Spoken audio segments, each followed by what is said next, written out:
So let's erase this part here, keep the other stuff.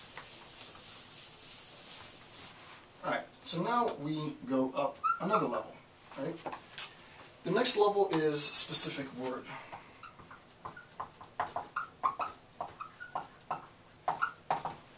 The specific word, right? So we're going to move from perceptual existence to constituent unit to the specific word. The word that I've been using, because it's one of my new favorite words, is J.R. Rolling's term muggle. As just an example. And the question is, well, okay, we have this specific word, muggle. How do we get from perceptual entity, perceptual existence, to the specific word muggle? If I can show you how we get to this, then there's further credence to, you know, this diagram. And not really the diagram. It isn't about my diagram. It's more about we give further credence to her Objectivist epistemology, of which this is sort of a representation of. Right? So, what you would say is that the idea, the specific word muggle, refers to some existent thing, some objective thing. The idea of muggle, for those of you who are just watching this for the first time or haven't read, shame on you if you haven't read Potter. As a matter of fact, Potter's coming out, I don't even know if it's, I think it might be today. Or today or tomorrow. I need to go see that. But anyway, I apologize. Anyway, sorry about that.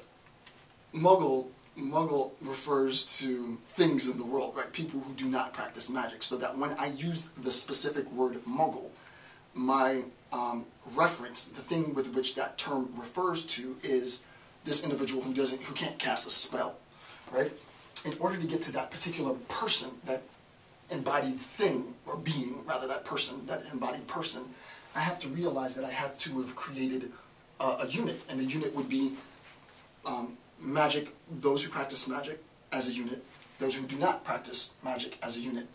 Those who do not practice magic is a consequence, that idea of those who do not practice magic is a consequence of my conceptual, cognitive ability. That idea refers to a particular person in the world. I then take that idea of those who do not practice magic as a big phrase, concept, and I crystallize that concept in what she says is a specific word. That specific word is the term muggle. So hopefully that makes sense. Okay. Then what we do is we move from this specific word to a single mental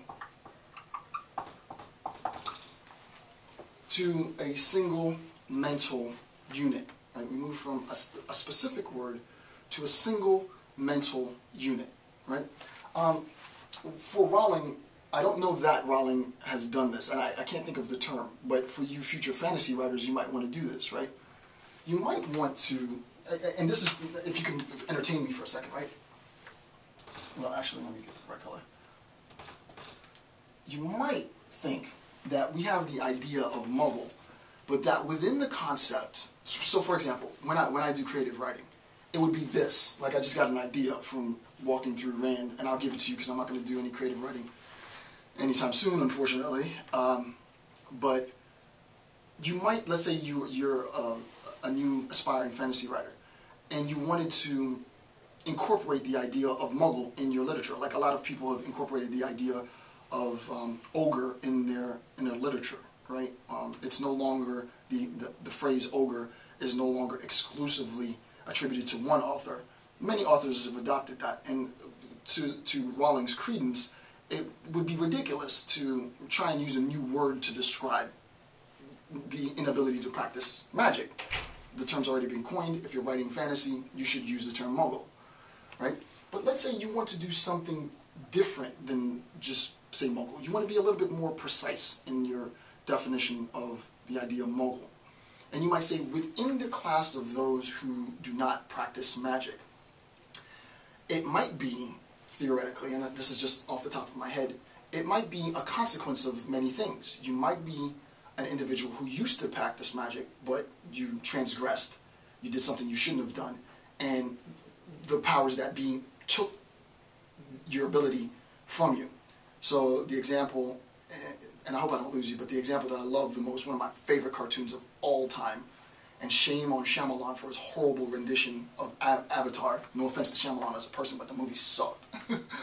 But the last scene in Avatar, the Airbender, was where the Avatar meets the Fire Lord. And this is a spoiler alert. The Avatar meets the Fire Lord, and the Fire Lord can bend fire, and he creates fire, and he's been using his powers to destroy the world. And instead of killing the Fire Lord, the Avatar takes his power away from him. He, in a very cool scene, right? He takes his power away from the Fire Lord. The Fire Lord can no longer bend fire anymore, so he's just like a regular person. In a sense, he's a Muggle, right? He's a Muggle in a sense, right? But he became a Muggle because he had something and it was taken away from him. There could be a sense in which you're a Muggle because you were born a Muggle, right? You've never had that ability. So that now we can make an even more precise distinction in the concept Muggle, because now it's not just this general concept, those who have an inability to practice magic, but we see that there is a class now. Those who had the ability and lost it, those who never had it, right? And then, people get more precise and more precise and more precise, right? So when we talk about the single mental unit, right, it's an attempt to consolidate even more the concept of the original idea. We want to make an even more precise, an even more refined consolidation of the previous concept, right? So it's a even more precise. I guess I don't like that phrasing. Even more precise. Discrimination. Well, I'll just put I'll just put even. This sounds bad, but even more precise.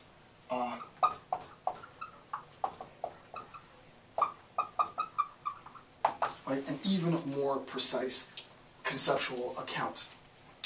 Okay, for example, it might be the case, and the example that she gives is furniture. So it might be the case that we're talking about sort of the nature of these objects in a home, right? And we see that there's objects in a home, and she goes through and she tries to define what those objects are, and she tries to define what her furniture is. I'm not going to go through that, right? But she recognizes that the concept furniture is a consequence of many different concepts, many different units. The concept furniture is a consequence of chair, of bed, of table, of lamp. All of these are constituent units, right? These are smaller units in a sense, which arrive at a larger unit, furniture.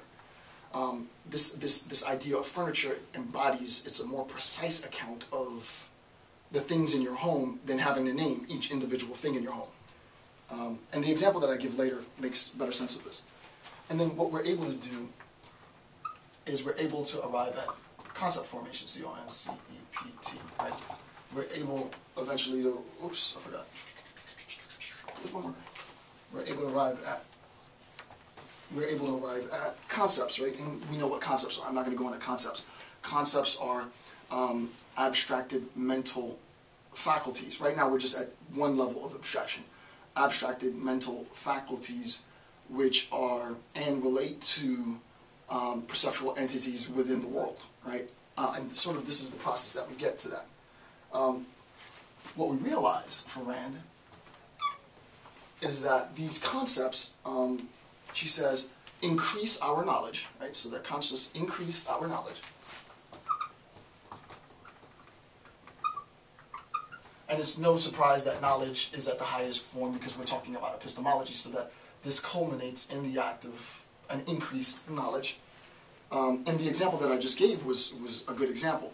This new conception of Muggle, right? The future fantasy sci-fi writers might delve into and expand the knowledge, increase our knowledge of what it means to talk about Muggling, right? So that some science fiction writer might say, let me tell you the taxonomy of Muggles, and start to break down the various forms of Muggles and how they arrived at being particularly defined types of Muggles, right?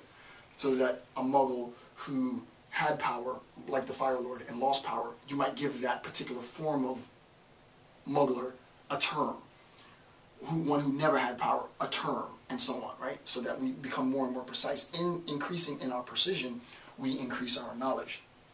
And then obviously, precise definition and wider integration. So, precise definitions and wider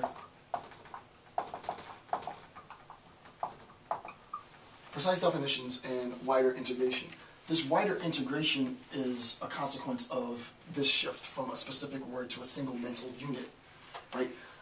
To arrive at this single mental unit, what I'm doing is I'm looking at existing units, smaller units, subsidiary units, smaller concepts, subsidiary concepts, and I'm attempting to increase the definitional precision. Right? It is always an attempt to increase the precision of my definition, right? My definition, and this is absolutely key, right? Oh, and one more thing I forgot to draw. This is absolutely key. Is linguistically, our definitions, the more precise that they are, the more exact that the words are that we use, and the reference that they have to perceptual entities, is the greater our understanding, the more we increase our understanding of the objective world. So, in a very simple statement, our understanding of the objective world is facilitated by a very precise semiotics, in a sense, right? A very precise, and I'll talk about what that means in a second, a very precise linguistic account. The more precise our linguistic account, the closer to an understanding of what that thing is. Which is not to say that we're going to approach the thing in itself, right? There is this, Kant talks about the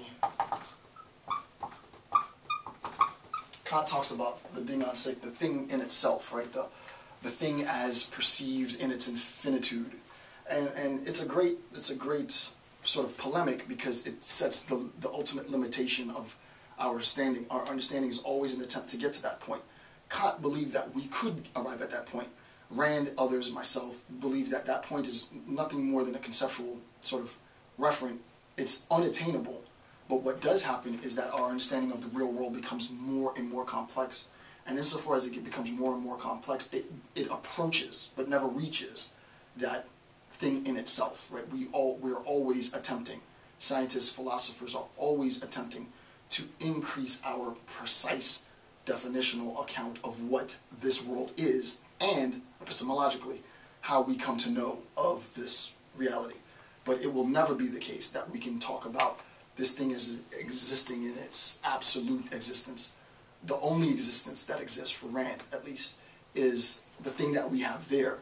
We come to increase our knowledge by increasing the precision and the range of our definitions of the perceptual entities. I hope that made sense. Okay, so that completes the first bit, the first image. So that's what this image means, right? This image means all of this. The last bit actually doesn't complete it. The last bit is that there's an interrelation, right? It's a biconditional relationship between knowledge and precise definition, wider integration. The wider our integration, the more precise our definition, the more knowledge we have.